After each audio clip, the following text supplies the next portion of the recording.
señales de la apostasía. La Biblia nos advierte muy claramente que conforme nos vayamos acercando al final de los tiempos o a la segunda venida de Jesucristo, aumentará dentro de la iglesia la apostasía, un tema que pues casi no se ha tratado y que es importante desarrollar y comprender en esta mañana. En Lucas 18:8 Jesucristo dijo: cuando venga el Hijo del Hombre, ¿hallará fe en la tierra? Implicando que tal vez cuando Él venga no iba a haber una gran cantidad de sus seguidores, tal como pasó cuando Él se fue al cielo después de que lo crucificaran, que la mayor parte de las personas le abandonaron. En Mateo 24:12 Jesucristo vuelve a decir: por haberse multiplicado la maldad, el amor de muchos se va a enfriar.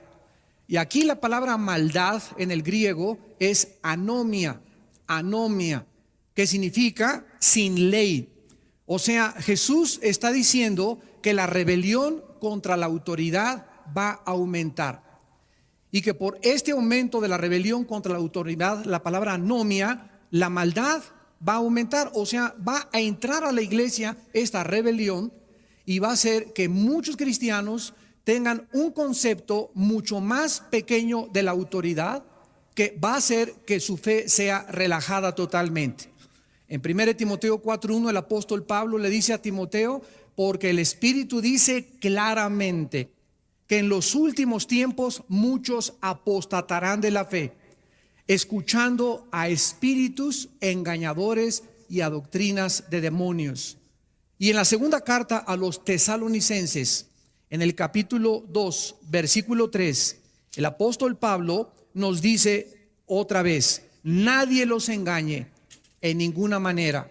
Está hablando acerca de la venida de Jesucristo, porque no vendrá sin que antes de que Jesús aparezca por segunda vez, vendrá la apostasía y se manifestará el hombre de pecado y el hijo de perdición. Aquí el apóstol Pablo está uniendo la apostasía, un movimiento en contra de la fe a nivel internacional, con la aparición aparentemente del hijo de perdición.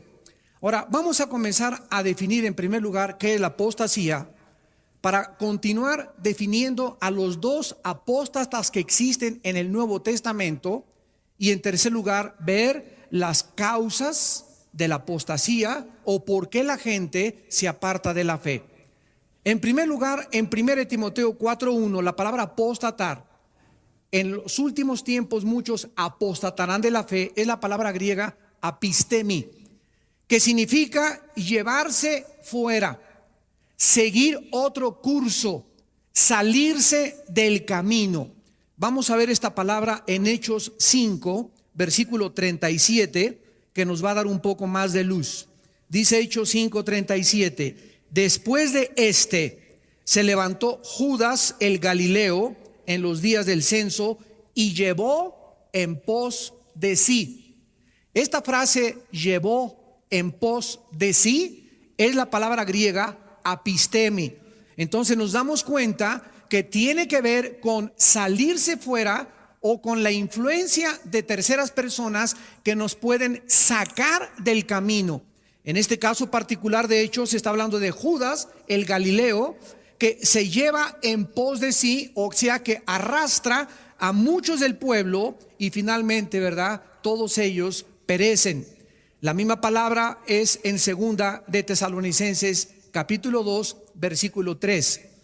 Ahora, ¿por qué muchas personas, después de haber oído claramente la verdad, se alejan del camino? Una pregunta importante: ¿eran salvas estas personas? ¿O realmente la salvación se puede perder? ¿O podemos realmente, después de recibir la vida eterna, perder esta vida eterna? Vamos a dejar que la Biblia nos hable en esta mañana y vamos a ver las dos clases de personas que la Biblia nos enseña que pueden alejarse de la fe. En primer lugar, veamos las personas que nunca fueron salvas. Veamos en el libro de Juan, capítulo 17, Evangelio de Juan 17, el caso específico de Judas Iscariote. En Juan 17, versículo 12, Jesús dice: cuando estaba con ellos en el mundo, yo los guardaba en tu nombre.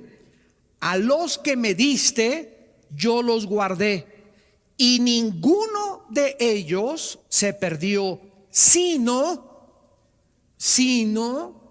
el hijo de perdición, para que la escritura se cumpliese. Vamos a entender dentro del contexto las palabras de Jesús.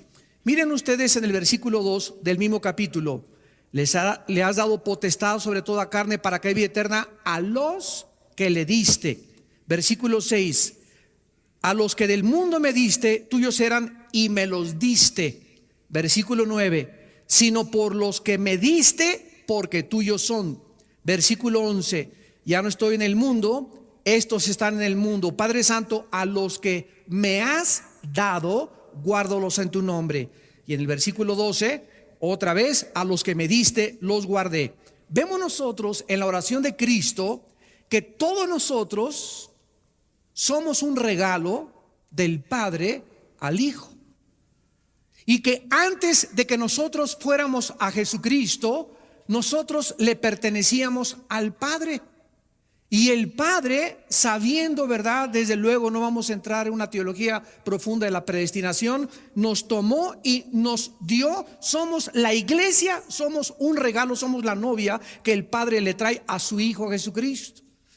Y Jesucristo, orando en esta oración sacerdotal, le dice al Padre: Padre Santo, a los que me diste.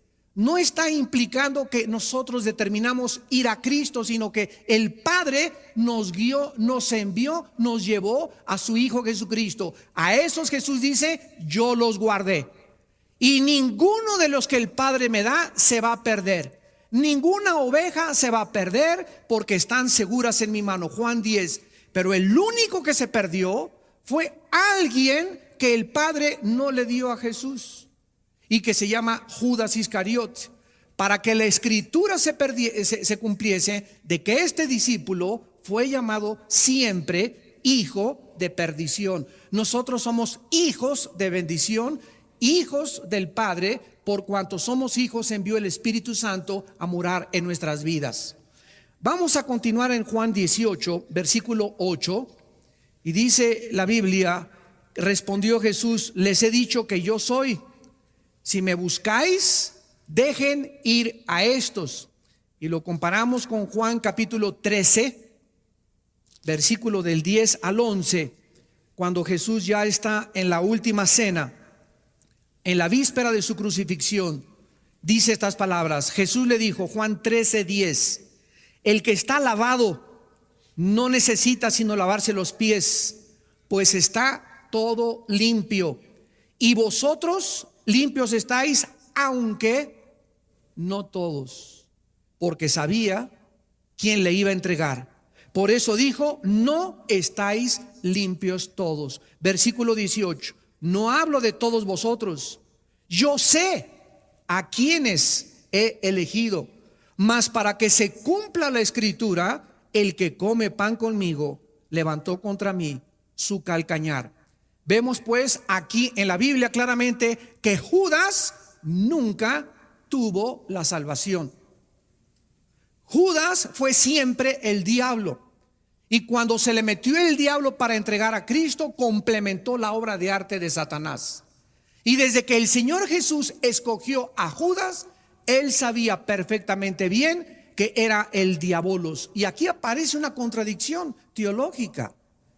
¿Cómo puede Dios escoger a una persona que sabe que es el diablo para poder unirse? Es que nosotros lo vemos esto en la teología del origen de la maldad. Nosotros creemos que el mal lo creó Dios, y el mal entró en el momento en que Dios le dio libertad a los seres para que pudiéramos escoger entre un camino y otro camino. Nosotros somos los responsables de la entrada. El mal, Dios creó la posibilidad de que el mal entrara al universo, pero nosotros somos los responsables de la existencia del mal en el universo, no Dios. Ahora, Dios lo sabía claro de antemano. Y Dios tomó ese riesgo de permitir que la posibilidad del mal entrara, porque nosotros vamos a entender que a la larga las cosas que nosotros le llamamos aparentemente mal o un evento trágico en nuestra vida son y forman parte del plan de Dios para una bendición a largo alcance: la muerte de Cristo. ¿Quién hubiera imaginado hace 2000 años que la muerte de Cristo iba a traer algo bueno? ¿Cómo iban a imaginarse los discípulos ver a su maestro despedazado y crucificado y colgado en una cruz? ¿Qué bien podría salir de esta tragedia? Sin embargo, el peor evento de la historia se convirtió en el evento más bendito de la historia, porque gracias a la muerte y la tragedia de ese hombre, nosotros tenemos la salvación. Y lo que Satanás y lo que el mundo de la maldad creía en ese momento que era para la maldición y que era lo peor, como el padre abandonó a su hijo en la cruz, así como muchas veces nosotros creemos que el padre nos ha abandonado y está haciendo el hospital. Si Dios me amara, no hubiera permitido que yo estuviera enfermo. Acuérdate de Jesús. ¿Amó Dios a Jesús en la cruz? ¿O lo abandonó en la cruz? Lo abandonó en el momento en que cargó con nuestros pecados. Pero Él fue en un acto de amor que nos dio a Jesucristo. Y cuando nosotros atravesemos ese tiempo, debemos esperar eso. Dios nunca nos va a abandonar. De ese hecho, de esa hospitalización, de esa tragedia que acabas de atravesar, Dios va a sacar algo infinitamente superior. En el caso de Jesús, Dios a través de la Biblia nos corre las cortinas y nos permite ver lo que sucedió, una bendición. En el caso nuestro, muchas veces Dios no nos dice lo que está pasando cuando atravesamos en la vida, pero en ese momento nos dice: sigan confiando en mí. Decía David en el Salmo 56:3: en el día que temo, en ti confío. Nunca es nuestra confianza más grande en Dios que cuando no podemos explicar cosas que no tienen una lógica o un razonamiento elemental en nuestra imaginación o en nuestros pensamientos. Es muy fácil tener fe cuando todas las cosas existen. Es muy fácil decir 2 más 2 es 4. No hay ningún problema para creer que 2 más 2 es 4. Es muy fácil creer en el sol porque el sol al mediodía se pone. Pero en un mundo donde las cosas son en contra nuestra, es difícil la fe. Por eso la fe es algo que va en contra de lo que nosotros rodeamos y estamos acostumbrados a ver. Es confiar en Dios en medio de circunstancias adversas de nuestra vida. Y ahí es cuando nosotros verdaderamente experimentamos y nos damos a conocer de qué material estamos hechos. Veamos al apóstol Pedro hablando también en su segunda carta, en el capítulo 2, de estos apóstatas que nunca fueron salvos. No solamente nos vamos a quedar con Judas, vamos a ver varios ejemplos en el Nuevo Testamento para que no tengamos dudas al respecto. En la segunda carta de Pedro, sobre todo en el capítulo 2, se describe a los falsos maestros. Dice en el versículo 1: hubo falsos profetas, como habrá entre ustedes falsos maestros. Y es importante distinguir entre un falso maestro, un falso apóstol, un falso evangelista, y un evangelista o un apóstol o un maestro que de vez en cuando hablan barrabasadas. Como Apolo, ¿se acuerdan ustedes que en el libro de los Hechos comenzó a decir quién sabe qué tantas cosas? Y Priscila y Aquila le llamaron aparte y le dijeron a Apolo: no es por ahí, es por aquí. Pero Apolos no podía ser considerado un falso maestro. Era un cristiano, era un predicador neófito, prematuro, que no tenía muchas bases y comenzó a entender mejor el camino de la salvación. Entonces, no porque un predicador diga una tontería o porque alguien diga esta cosa, no necesariamente él es un falso maestro. El falso maestro, con el tiempo y con sus mensajes y por su fruto, se dan a conocer. Veamos a continuación. Dice en esta segunda carta de Pedro, el apóstol, que estos falsos maestros introducen, versículo 1, introducen encubiertamente, ¿verdad? Disfrazan sus herejías, sus enseñanzas, y que son destructoras, y niegan al Señor que los rescató, atrayendo sobre sí mismos destrucción repentina. Muchos seguirán sus disoluciones, por causa de los cuales el camino de la verdad será blasfemado, y por avaricia harán mercadería de vosotros con palabras fingidas. Pedro describe claramente que una persona que ama el dinero Un hombre de Dios que ame el dinero, un hombre de Dios que cobre por sus servicios, está en camino de apostatar de la fe. Ahora que estábamos en esta cruzada la semana pasada en Tabasco, les decía yo al grupo de pastores que nos invitaron, nos hablan de Colombia, nos hablan allá de Venezuela. Hermano, queremos que venga a traer una cruzada aquí a nuestra ciudad. ¿Cuántos son sus honorarios? Digo, ¿de qué me están hablando? Sí, le estamos preguntando que cuántos son sus honorarios. Y les dije, ¿quién les ha cobrado honorarios? Porque el día que ustedes inviten a un evangelista que les cobre honorarios, no lo vuelvan a invitar. Es un mercenario de la fe. Está prostituyendo el evangelio. Un hombre de Dios no puede cobrar. Bueno, díganos en qué tipo de hotel quiere que lo pongamos. No les voy a decir, pónganme donde ustedes quieran. Yo primero tengo que asegurarme, voy a orar de que esto es de Dios. No solamente agarro el teléfono y acepto la invitación, tengo que pedirle a Dios la dirección de que es de Dios. Y si es de Dios, Él proveerá. Y no me importa donde me pongan ustedes, no me va a faltar ni comida. Y si me quieren dar ofrenda, dénmela. Y si no me la den, está bien también. Dios otro día me la dará por otro lado. Pero yo voy ahí a predicar el evangelio.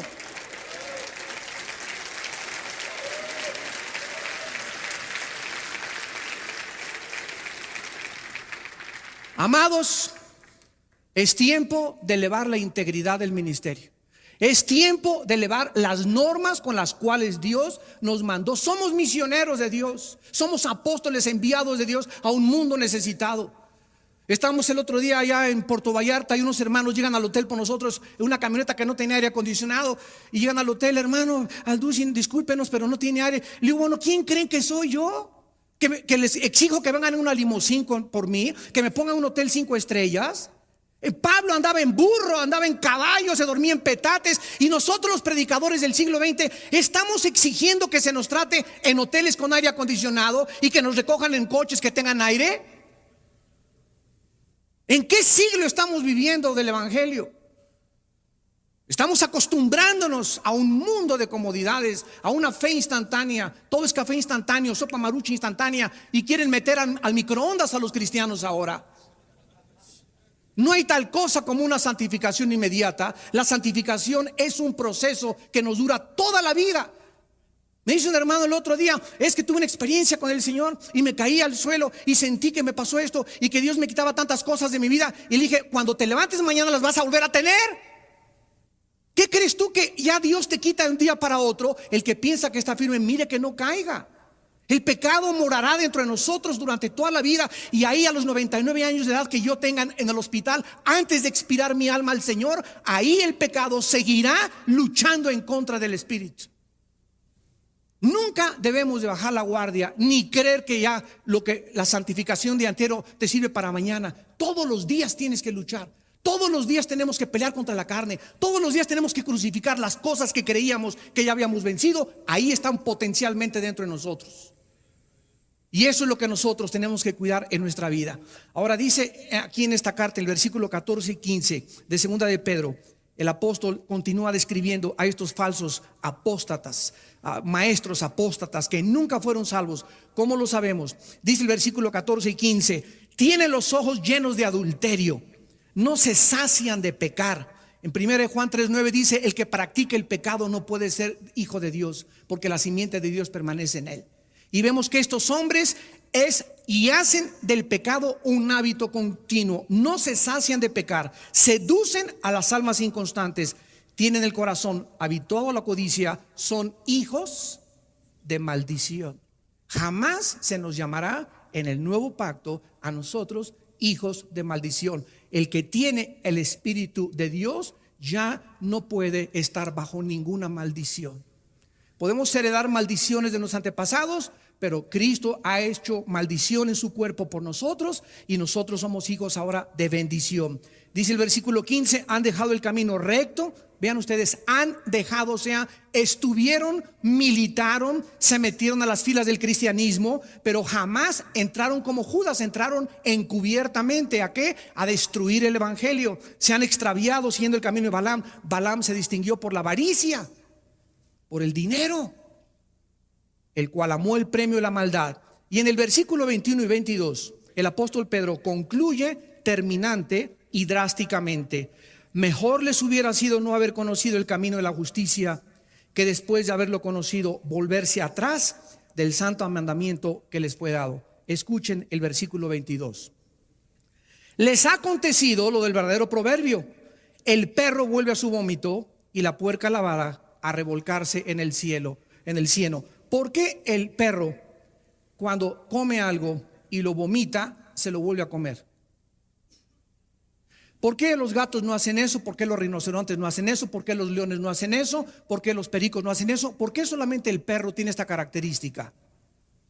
Pues porque es perro, ¿verdad? Si para que el perro no regrese a su vómito, se le tiene que cambiar su naturaleza.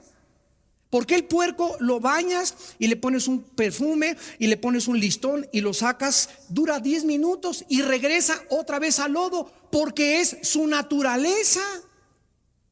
Para que el puerco no regrese al lodo y el perro no vuelva a su vómito, necesitarían que se les cambiara su naturaleza. Así estos falsos maestros, estos apóstatas que entraron y se dijeron que militaban dentro de nuestras filas, nunca fueron salvos. ¿Por qué? Porque su naturaleza nunca fue cambiada. Regresaron a su vómito, les duró muy poco tiempo, porque fueron personas introducidas, fueron espías enviados del infierno. Y estas personas jamás tuvieron la salvación. El apóstol Juan también los menciona. Primera de Juan 2:19. Salieron de nosotros, pero no eran de nosotros. Salieron de nuestras filas, militaron un tiempo dentro de nosotros, pero no eran de nosotros. Para que se manifestara que no todos los que estamos aquí en este congreso, que no todos los predicadores que oyes, que no todos los libros que lees, que no todos en los seminarios son salvos. Estamos infiltrados. Es una mezcla la iglesia de cizaña con trigo. Estamos infiltrados y hasta que pase el tiempo, los corazones son manifestados después de la prueba y del fuego de la fe, como vamos a ver más adelante. Pero estas personas, su naturaleza nunca fue cambiada, nunca recibieron la naturaleza divina de Dios. En 2 de Juan, versículo 9, el apóstol vuelve otra vez a insistir sobre lo mismo y dice: cualquiera que se extravía y no persevera en la doctrina de Cristo no tiene a Dios. El que persevera en la doctrina de Cristo, ese sí tiene al Padre y al Hijo. En 1 de Juan 5:10-12 dice la Biblia: el que tiene al Hijo tiene la vida. El que no tiene al Hijo, aunque sea presbiteriano y sea de Villanueva y sea de Guadalajara y sea de Puerto Rico y sea de Estados Unidos y sea bautista y sea pentecostal, el que no tiene al Hijo no tiene la vida.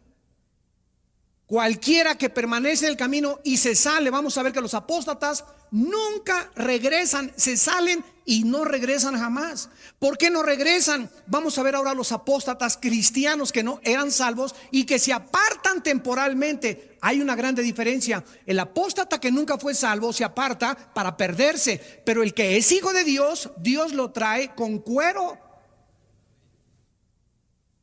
Veamos en Hebreos 12, del 5 al 8, la promesa de Dios a aquellos que son salvos, aquellos que verdaderamente tienen la naturaleza divina de Dios.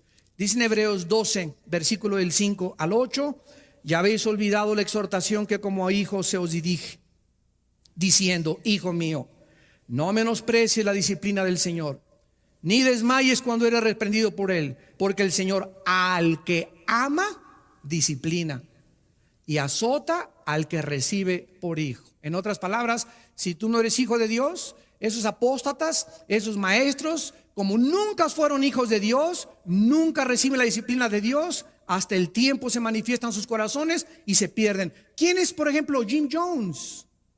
Se llevó, era en 1978, se llevó a 1,000 personas a la Guyana, a Sudamérica. Él era pastor metodista. Raúl Macín en México, pastor de la iglesia La Santísima Trinidad de Monterrey, se fue después de 5 años de ser pastor, se unió al Partido Comunista. David Koresh, hijo de padres bautistas y bautista, guía una secta en Waco, Texas, y los lleva a la destrucción. Y así tenemos la historia del cristianismo. William Graham, que está en Guadalajara, que fue el que bautizó a Chuy. No es cierto. Por todos lados tiene este hermano iglesias, ¿verdad? Y dice que él es el ángel de Apocalipsis. Cálmate, Habacuc. Salieron de nosotros, pero no eran de nosotros.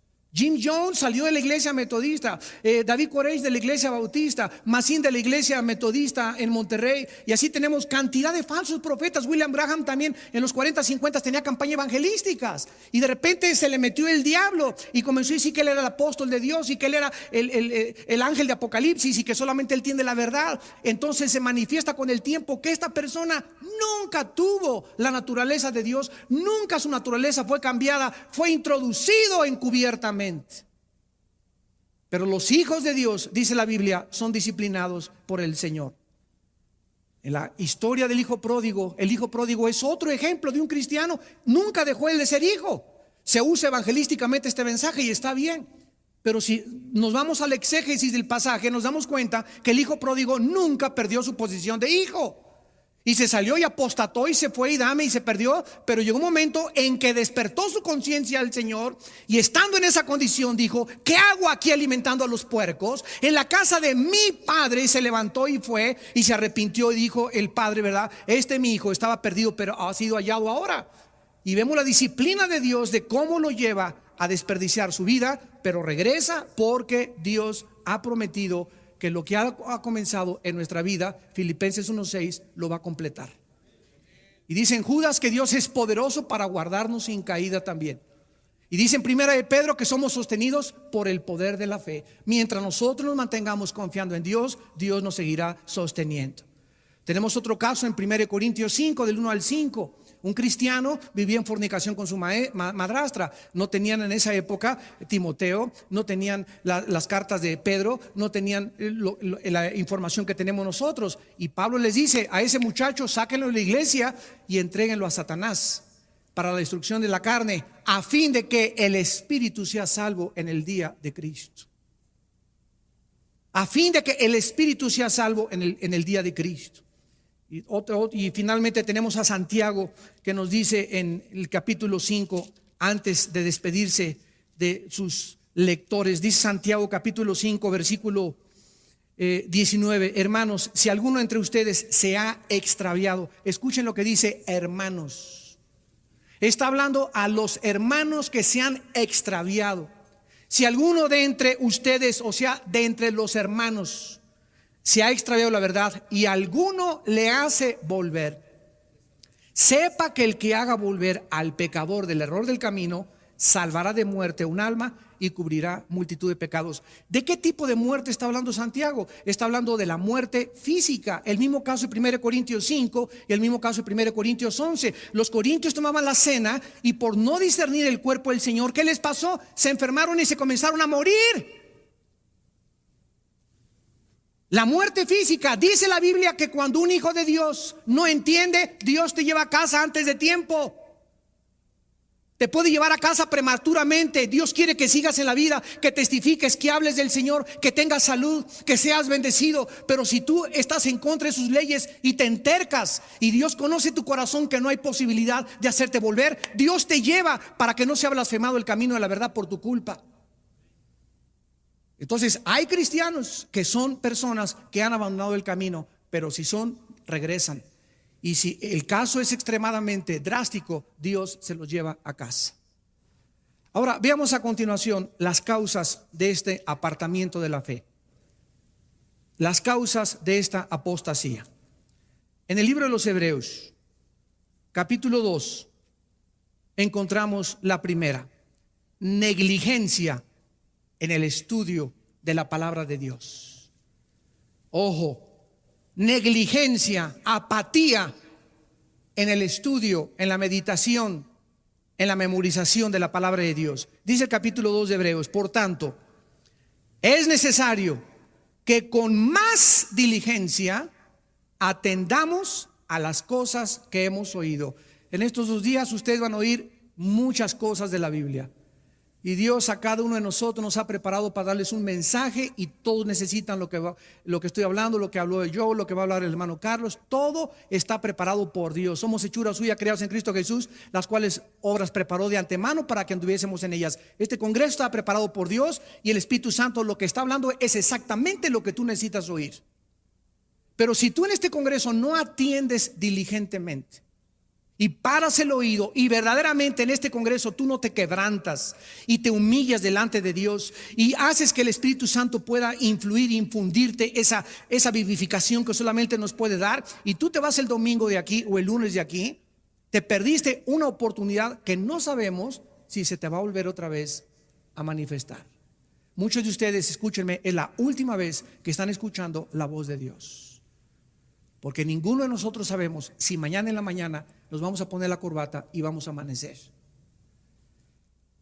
Es necesario que con más diligencia atendamos las cosas que hemos oído, no sea que nos deslicemos. La palabra deslizarse en el griego significa soltar las amarras, y se usaba con los barcos que al llegar al muelle, ustedes se acuerdan que avientan una cuerda y amarran en un fierro ahí la cuerda para que el barco no se despegue del muelle mientras está desembarcando a la gente. Dice la Biblia en Colosenses: asidos de la palabra de la vida. Si nosotros no estamos anclados en la Biblia, si no estamos meditándola día y noche, si no verdaderamente tenemos una pasión, un ardor, un amor, algo que ha impresionado profundamente nuestra vida con la Biblia, es posible que te comiences a soltar, porque la única ancla y amarra que nos mantiene aquí en esta vida es la fe en la palabra de Dios. Por eso dice la Biblia que es la batalla de la fe. La batalla del Golfo Pérsico se llamó batalla del Golfo Pérsico porque estaba de por medio el dominio del Golfo Pérsico. La Primera y la Segunda Guerra Mundial se llama Primera y Segunda Guerra Mundial porque estaba de por medio el poderío mundial. Y se llama la batalla de la fe porque está de por medio la fe. Es por lo que debemos de pelear, por la fe. La fe es el centro de nuestra lucha, el centro de nuestra militancia. Y si nosotros abandonamos esta fe, es algo que Dios nos ha dado y que nos ha dicho: Armando, te doy esto para que lo guardes. Guarda el buen depósito, le dice Pablo a Timoteo, y vas a pasar por lobos, y vas a pasar gente que te van a querer sacar esto. El diablo va a querer sacarte esto, y el día que el diablo te saque esto, te sacó todo. Puedes perder tu casa, puedes perder tu familia, puedes perder tu salud, pero nunca pierdas la fe, porque es lo único que nos sostiene, es lo único que nos guarda del poder de Dios. La fe, creer verdaderamente lo que Dios ha dicho es verdad.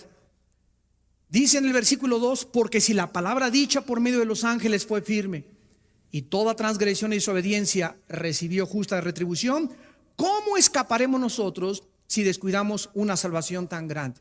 Muchas gentes han dicho: bueno, aquí dice que perdemos la salvación. Aquí no está diciendo que perdemos la salvación. Aquí está diciendo: ¿cómo vamos a escapar si descuidamos una salvación? ¿Cómo vamos a escapar de qué? ¿Cómo vamos a escapar del juicio y la disciplina de Dios a nuestra vida? ¿Tú crees que te le vas a escapar a Dios de que Él te discipline? Por eso dice: ya se te olvidó que Dios es tu Padre y que te va a cuerear. Y si tú obedeces por las buenas con la palabra, no hay ningún problema. Pero si no obedeces, Dios usa, dice, Dios al que recibe azota por hijo. La palabra azotar en hebreos es castigar físicamente. Dios prefiere mandarte al hospital, a la cárcel, que pierdas un ojo, que pierdas una pierna, que pierdas un brazo, antes de que te pierdas. Porque Dios sabe que es terrible que alguien se aleje de Él, porque las personas que se alejan de Dios son las que más sufren en esta vida. Vemos en Hebreos capítulo 5 lo mismo que el apóstol Pablo, o el que escribió la carta a los Hebreos. Casi todos están de acuerdo en que fue Pablo el autor. Dice el versículo 12 de Hebreos 5: porque debiendo ser ya maestros, esto es para muchos de ustedes, hermanos, que en esta mañana tienen 5 años en Cristo, 8 años en Cristo, 10 años en Cristo, y jamás en su vida le han enseñado, participado, comunicado algo a nadie, ni a tus hijos. Ya deberías en tu casa tener un estudio bíblico tú y enseñar la palabra de Dios. Debiendo ser ya maestro, después de tanto tiempo, tienes necesidad de que se te vuelva a enseñar cuáles son los primeros rudimentos de la palabra de Dios. ¿Cuáles son los primeros rudimentos de la palabra de Dios? ¿Cuál es el A, B, C de la Biblia? Número 1, ora todos los días. Número 2, ten contacto con el Señor. Número 3, habla de Cristo a las personas que puedas en el día. Pero si tú tienes 4, 5, 6 años en la Biblia y no tienes ya un tiempo devocional, una disciplina para venir a la presencia del Señor diario en la madrugada y estar media hora, 40, una hora, no sé cuánto tiempo delante de Dios, y no, esta palabra no forma parte de tu Biblia, en lugar de hemoglobina, biblina dentro de tu sangre, y no memorizas la palabra y no la guardas la palabra, ¿cómo quieres entonces que Dios te trate? Tu vida de oración es raquítica. Tu vida de oración son 15 minutos, media hora. Eso es lo que nos toma para interceder por la familia, por nuestro presidente, por el gobierno. Pero como se te olvidaron el ABC de la Biblia, dice la Biblia, has llegado a ser tales que tienen necesidad de leche y no de alimento sólido. El otro día en el diplomado, un hermano se para y me dice: señor Alducin, dígame, explícame la predestinación. A ver, explícame por qué, ¿cómo es eso? Le dije: no te explico nada. Me dice: ¿por qué? Le digo: porque sabes una cosa, yo te conozco, tienes 7 años en Cristo, y tú quieres ahorita entender la predestinación y el origen del mal y la explicación del mal, y existen respuestas en la palabra de Dios, porque la palabra de Dios refuta argumentos y toda altivez se levanta contra su nombre, llevando cautivo todo pensamiento a la obediencia de Jesús. Pero tú no estás en posición de que te lo explique. ¿Por qué? Porque te has hecho tardo en el oír. Y así, a ver, explícame por qué Dios, si es bueno y es bondadoso, permite las inundaciones, que un carro se eche para atrás y mate una criatura. ¿Quién derribó las torres del World Trade Center? ¿El diablo o Satán o Dios? A ver, ¿qué contestarías tú? El diablo. O sea, no podemos ni siquiera ya vislumbrar ni discernir lo que está pasando en el mundo. ¿Quién es el bueno ahorita? ¿El presidente Bush y la coalición persiguiendo a los terroristas o Bin Laden? Ahorita el héroe es Bin Laden.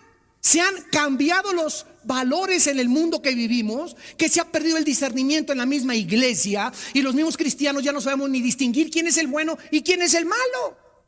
Y Isaías nos advierte en capítulo 5 y nos dice: ay de los que a lo amargo le dicen dulce, a lo dulce amargo, a lo bueno malo y a lo malo bueno. Y los medios de comunicación y la presión de CNN y de los noticieros hacen que tu vida se llene del concepto del mundo, cuando nuestros pensamientos no son formados ni moldeados por el mundo, sino por Dios. Y ya los cristianos no saben si Bin Laden es como el Che Guevara, y al ratito hay un pastor ahí con un retrato de Bin Laden arriba de su cama. Increíble, pero cierto, es el mundo en que estamos viviendo. ¿Y todo por qué? Porque comenzamos a abandonar la palabra de Dios. Dice el versículo 13: el que participa de la leche es, ¿qué cosa? Inexperto. Entonces el ateo, la palabra de Dios es una espada, ¿verdad? En Efesios 6. Inexperto, ¿qué significa? Imagínense a un niño de 6 años con una espada contra un espadachín. Y el espadachín se llama el pastor de los mormones. Entonces viene un mormón contigo, o viene un testigo de Jehová, o viene un ateo, o viene un evolucionista, o viene un científico con un mazazazo así tremendo, y tú porque no sabes ni cómo mover ni cómo defenderte a las teorías, a los argumentos, a las falacias, a las postulaciones, a las proposiciones filosóficas. No sabes cómo reaccionar, y ahí están los cristianos arrinconados. Es lo que les pasó a nuestros hermanos en Tabasco y en el mundo entero. El mundo intelectual nos está arrinconando, y es tiempo en que la iglesia ahora correteemos a los ateos y les presentemos a la televisión que este libro es más congruente y tiene más lógica y tiene más evidencias científicas que todas las barbaridades de Walter Mercado.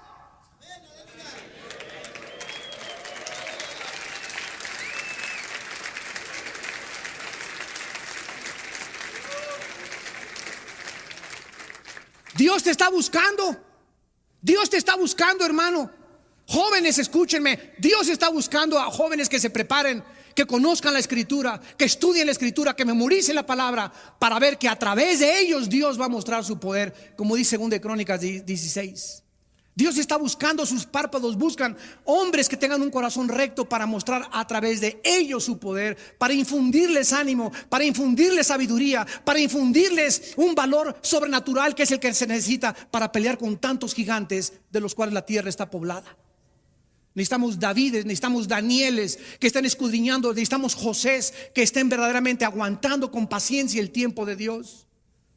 Necesitamos entender qué es lo que Dios quiere en nuestras vidas. En segundo lugar, en Hebreos 12 encontramos otra causa de la apostasía, Y esta es, desgraciadamente, la más común en la mayor parte actualmente del mundo cristiano. Una raíz de amargura. Amargura. Dice en Hebreos 12, versículo 15, mirad bien. Esta frase, mirad bien, significa que en la iglesia tenemos que estar así, con los ojos abiertos, cuidando, velando. Antes que nada, miren, ¿qué se nos manda? Cuidar. ¿Qué se nos manda? Vigilar. No sea que alguno entre tu familia, entre tus hermanos, pastores, lo que sea, alguno deje de alcanzar la gracia de Dios. Es increíble que en la vida cristiana un cristiano deje de alcanzar la gracia de Dios. Ahorita vamos a explicar a qué tipo de gracia se refiere. Que brotando alguna raíz de amargura les estorbe y por ella muchos sean contaminados. Hermanos en Jesucristo, en la vida cristiana sobran las razones para desilusionarnos, para desanimarnos, para ya aventar la toalla, para ya no querer pelear. Pero tenemos que recordar que ese tiempo en el que nosotros hemos sido acusados, calumniados, y escúchenme, nadie a quien Dios vaya a usar se escapa de estas pruebas. Nadie. Todos aquellos a quien Dios llama los lleva a un desierto y los mete a un horno de fuego. ¿Quién es un líder? Un líder es una persona que pasó la prueba de la persecución, pasó la prueba de las calumnias, pasó la prueba de la desilusión, y son etapas en la vida. Y cuando sale de todas esas pruebas, el líder sigue así: hola, gloria a Dios, aleluya. No se le nota ni se le ven huellas de que el horno ni el fuego quemó ni sus botones. ¿Por qué? Porque en todas estas pruebas que el líder pasó, Jesús estaba con él. Esa es la grande diferencia. Ahora, si tú entras a las pruebas y en esas pruebas, en esa persecución, en esas desilusiones, en ese desánimo, no te agarras con todas tus fuerzas de Jesús y no te aferras a Él y no lo abrazas apasionadamente, y en esos tiempos, en el día que temes, en Él confías, y en esos tiempos no estás más que nunca confiando más que nunca en Él, cuando salgas de las pruebas se te ve en la cara de sapo que tienes. Líderes y pastores que han atravesado pruebas, repito, y salen amargados, llegan a la iglesia y puedes oír en sus mensajes la amargura, y el espíritu de la amargura se transmite a sus ovejas. Y son ovejas contaminadas por el espíritu amargado que tiene el pastor, porque el pastor tiene una herida de la cual no ha sido sanado. Dice aquí que la amargura impide que del cielo Dios me use, que es la gracia de Dios. La Biblia habla de la gracia salvífica, que es la gracia que nosotros recibimos para salvación. Y aquí está hablando de la gracia santificante. ¿Qué significa esto? Dios, en el momento que me convierto, me da su gracia, y por esa gracia es una fuerza inmerecida de Dios, es una capacidad que Dios me da para que yo pueda creer en su Hijo Jesucristo y pueda formar parte de su ejército. Pero una vez que yo soy cristiano, necesito todos los días de mi vida esa gracia seguirla recibiendo. ¿Y qué es esta gracia? Apunta a la definición: es la capacidad que Dios nos da para que podamos hacer su voluntad. Es la capacidad o la habilidad que Dios nos da para que podamos hacer su voluntad. En otras palabras, ser padre de familia es imposible sin la gracia de Dios. Presentarme delante del presidente Fox, en 3 semanas vamos a estar con él para preguntarle los programas de televisión, la programación. Si yo me presento delante de Fox y no voy con la gracia de Dios que me respalde, no voy a encontrar gracia ante sus ojos. Educar a mis hijos y darles consejos es imposible si no tengo la gracia de Dios. No podemos levantar este edificio porque Jehová, si no es el que levanta el edificio, en vano estamos construyendo. Si Jehová no vela la guardia, aunque traiga guardaespaldas y carros blindados y ametralladoras, de nada me sirve. Si no es Él el que está obrando y operando en mi vida, todo lo que estoy haciendo a mi alrededor es vano. ¿Y qué es lo que impide que esa gracia llegue a mi vida? La amargura. En ese momento, el rencor que tú tienes contra alguien que te lastimó, que habló mal de ti, aguántalo y perdónalo. Perdónalo 70 veces 7. Perdona y sigue perdonando. Ayer llegó un hermano ya grande, Armando, fíjate que mi esposa me dijo de cosas, le hablé por teléfono y le dije que era una piruja, que era una prostituta, y me dijo, no vengas a la casa en 3 días a dormir. ¿Qué hago? Le dije, número 1, respeta lo que tu esposa te dice, porque si tú le insultaste, violaste un mandamiento de Dios. Yo no te voy a decir exactamente las consecuencias o los resultados, pero te voy a decir lo que la Biblia dice. Dios quiere que tú en esta noche le hables por teléfono y le digas, mi vida, estoy arrepentido, estoy quebrantado, perdóname por lo que te dije, y quiero decirte que si me dejas ir a dormir a la casa. Y si ella te dice no, le dices en qué hotel vas a estar y con quién te vas a acostar, para que no tengas sospechas de que te fuiste con otra mujer. Me dice, pero es humillante. Le dije, eso es lo que Dios quiere que hagas, que te humilles después de haberle insultado y agredido y haberle roto, porque es un vaso frágil ante los ojos de Dios. Le dije, ya los resultados mañana no sé cómo va a reaccionar tu esposa, pero tú te vas a tener que quebrantar por un buen tiempo, porque la has lastimado muchísimo. Y Dios dice que cualquier hombre que tiene una relación equivocada en su matrimonio, Dios no escucha tus oraciones. Primera de Pedro 3:7.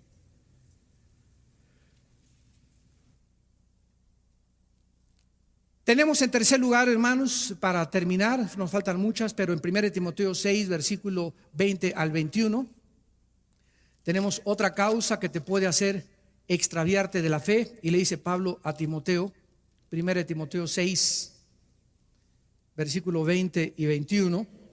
Oh Timoteo, guarda lo que se te ha encomendado, evitando las profanas pláticas sobre cosas vanas y los argumentos de la falsamente llamada ciencia, la cual profesando algunos, ¿qué les pasó? ¿Qué les pasó? Se desviaron de la fe. Otra causa por la cual nosotros podemos apartarnos de la fe es estar atentos al falso conocimiento. Si llega un maestro en tu escuela, imagínate que tú eres un estudiante de secundaria o de preparatoria, y le dice al muchacho, tú eres de los que creen en que una pareja fue creada al principio y no crees las postulaciones de Carlos Darwin, ni Friedrich Nietzsche, ni Jean-Paul Sartre. Ja, ja, ja, ja. No me digas que tú eres de esos cristianitos. Ante este ataque y ante esta amenaza, nuestros jóvenes actualmente están prestando oído más al falso. La palabra ciencia es gnosis en el griego, que significa conocimiento. Están prestando oído más al falso conocimiento del mundo, que tiene su origen en el mundo, que el conocimiento de la palabra de Dios. Entonces, si tú sigues juntándote con ese ateo y no tienes conocimiento de la palabra de Dios profundos, no te estás discipulando, no tienes bases doctrinales ni teológicas, el falso conocimiento del mundo es el que ha arrastrado a casi el 60% de la juventud en Tabasco y los está llevando a quitarse la vida. ¿Saben ustedes en la clausura, en la Plaza de Toros, lo que les dije el domingo en la noche? Les dije, porque me dijeron que estaban todos los maestros ateos de las principales escuelas de Tabasco, y les dije, ustedes son los culpables de estos suicidios, porque ustedes les enseñan a los jóvenes que venimos de los animales, y cuando se enseña que venimos de los animales, se quita la culpabilidad del pecado. Si realmente somos el resultado de la evolución, no hay culpa del pecado, no hay temor de Dios, no hay propósito, no hay significado para vivir. ¿Cuál es la razón entonces de mi existencia? Estoy exactamente guiado por los instintos como los animales. Si somos el resultado de unas sustancias químicas que produjeron materia viva, entonces ¿quién nos explica el origen de la vida? Porque la evolución no tiene una sola prueba científica. Una sola no existe. Darwin dijo, el día que se pueda producir de sustancias químicas materia viva, en ese momento se comprobaría mi teoría. Jamás se ha podido comprobar eso. La complejidad de una célula es infinitamente superior a la más grande computadora, chips y cosas tecnológicas que hayamos hecho en el mundo. Una sola célula. Decía Carlos Sagan, el ateo, hace 2 años antes que se muriera. Sí, de ahí la palabra, vieron la película Contacto. La película Contacto es el libro de Carlos Sagan y es resultado de sus investigaciones. Sagan dijo antes de morir, si yo recibiera un mensaje del cielo y podría comprobar que es del cielo, podría estar seguro que Dios existe. Sin embargo, Sagán no sabe que no solamente hemos recibido un mensaje, sino que el mismo Dios bajó en la persona de Cristo hace 2000 años. Ahora, ¿qué mensaje hemos recibido del cielo? Miren ustedes. ¿Saben ustedes cuál es la última evidencia que Dios nos está dando científicamente a los cristianos para demostrar que la Biblia es la palabra de Dios? Los códigos secretos de la Biblia. ¿Saben ustedes de qué les estoy hablando? De que una persona, un hermano, Rafael Bayán, en San Antonio, Texas, comenzó a ver la Biblia en el Antiguo Testamento y comenzó a descubrir que cada 14 letras, o sea, se brincaba cada 14, cada 14, cada 14, cada 14, cada 14, cada 14, aparecía la palabra Yoshua HaMashiach, profeta, rey y sacerdote. Cada 14 letras. Esto se llama letras equidistantes y se llama código. Este hombre mandó este descubrimiento a Canadá al jefe de los rabinos en Canadá, un judío no mesiánico, que cuando comenzó a leer el libro de este hermano, comenzó a escudriñar la Biblia y se convirtió al cristianismo. Y ahora este rabino, el jefe de los rabinos judíos en Canadá, está en las calles de Canadá predicando a Jesucristo como el Mesías. ¿Saben ustedes de qué le estoy hablando? Miren, hagan de cuenta que lo que es un código. Los códigos comenzaron a descifrarse en la Primera Guerra Mundial. Yo estoy en la cárcel, mi esposo está afuera y le quiero mandar un recado que no quiero que nadie lo intercepte. Es lo que está haciendo Bin Laden. En eso le mando una carta a mi esposa: ¿cómo estás? Muy bonita, bla, bla, bla, bla. Pero le digo a mi esposa: cada cuarta letra, sácala. Cada cuarta letra, sácala. Cada cuarta letra, sácala. Y ahí está verdaderamente el mensaje que te quiero enviar. Entonces nadie puede saber que cada cuarta letra se encuentra un mensaje en código. Código es un lenguaje en secreto, escondido, que nadie puede descifrar más que las personas que lo desarrollaron. Entonces Dios escondió en la Biblia códigos secretos solamente para demostrarnos, como dijo este rabino, jamás nosotros que somos los maestros de la Torah, o así lo asumimos, hubiéramos imaginado esto es sobrenatural. Cuando se encontró en código también el nombre de Hitler, se encontró el nombre de Auschwitz, que es el nombre de los campos de concentración donde mataron a millones de judíos en Alemania. Se encontró el nombre de Himmler. Y estos no son coincidencias. Ahora, una cosa importante: nunca los códigos que están descubriendo hablan del futuro, sino de cosas pasadas. En eso hay que tener cuidado. Que en el código dice que va a pasar esto, no le creas. Que un terremoto, no le creas. Que Cristo viene, no es cierto. Hay falsos profetas de códigos también. Pero nos damos cuenta que Dios ha encerrado el verdadero conocimiento que se encuentra en la persona de Jesucristo. Tú no puedes enfrentarte a un ateo y decirle: oiga, ¿por qué es ateo? Les voy a decir, el 90% de los ateos, son ateos por amargados. Porque no pudieron, como el dueño de CNN, la cadena de información más grande del mundo, Ted Turner. A los 17 años se muere su hermana de cáncer. Él iba a la iglesia bautista. No puede, sus pastores no le dan respuesta, no se enfrenta con el problema del sufrimiento teológicamente, y al morirse su hermana de cáncer, y decirle: Padre, ¿por qué no la salvaste? Si tú eres un Dios que no salvaste a mi hermana, no mereces que yo te sirva. Y se volvió ateo. Ted Turner, o sea, nunca fue cristiano, y es el enemigo más grande del cristianismo actualmente. Se casa con una muchacha, la reina de los aeróbics, Jane Fonda. La muchacha Jane Fonda se convierte hace 4 años a Jesucristo. Ted Turner le dice: o tú o Cristo. Le dice: Jane, see you later, alligator. Ahí nos vemos. Se divorcian los dos. Ella hace un libro y dice Jane Fonda en su biografía: jamás en mi vida había estado casado con el hombre más rico y millonario del mundo, pero a la vez el hombre más vacío, más amargado y con el odio más grande contra Dios que jamás he escuchado. La última vez que le dije a Ted cuando hablamos por teléfono fue: Ted, si realmente no existe Dios, ¿por qué te has pasado la vida peleando contra algo que no existe?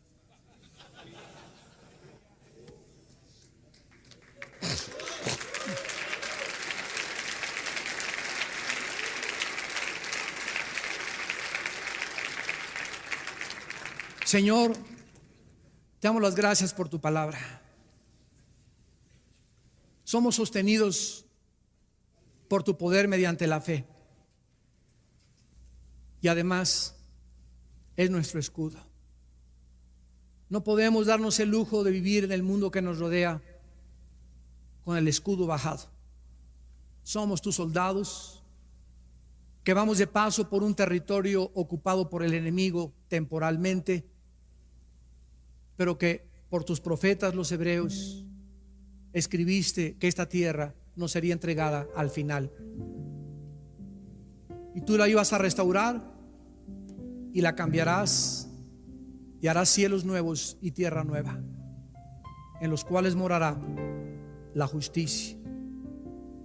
En aquel día podremos decir con todo nuestro corazón que las aflicciones, los sufrimientos, las desilusiones y las pruebas de esta vida en nada son comparables con las glorias que se manifestarán a nosotros.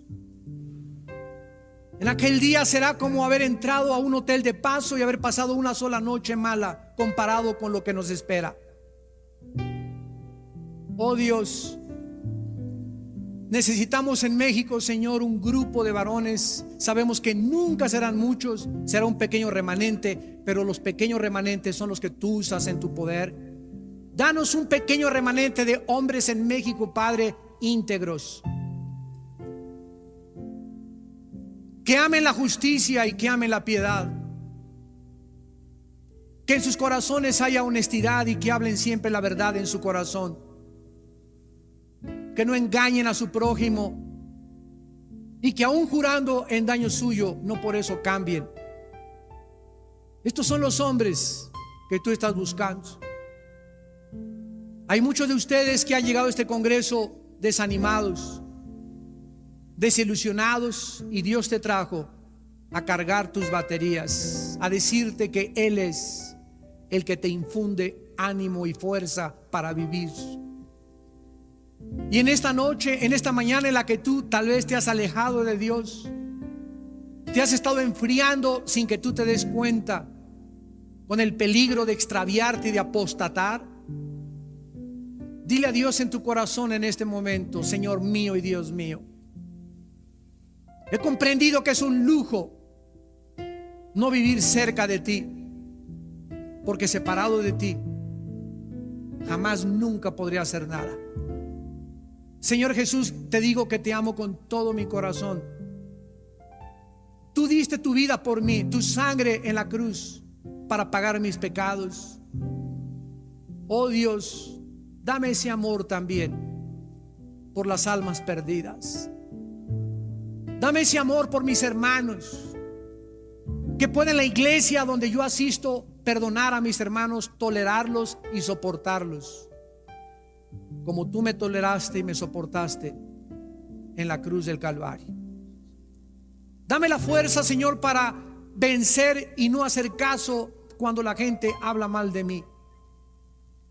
Tú que conoces mi corazón, tú me vindicarás, porque tú vindicas al justo, y tú levantarás al justo y le pondrás sus pies sobre la roca, y pondrás un cántico nuevo en mis labios, y podré ver el pasado como una pesadilla necesaria para formar mi carácter y ser un hombre de compromiso. Señor, te doy las gracias en esta mañana por tu perdón, porque no quiero volverme a alejar de ti, porque en estos tiempos lo único que me sostendrá será tu presencia. En el nombre de Jesús. Amén.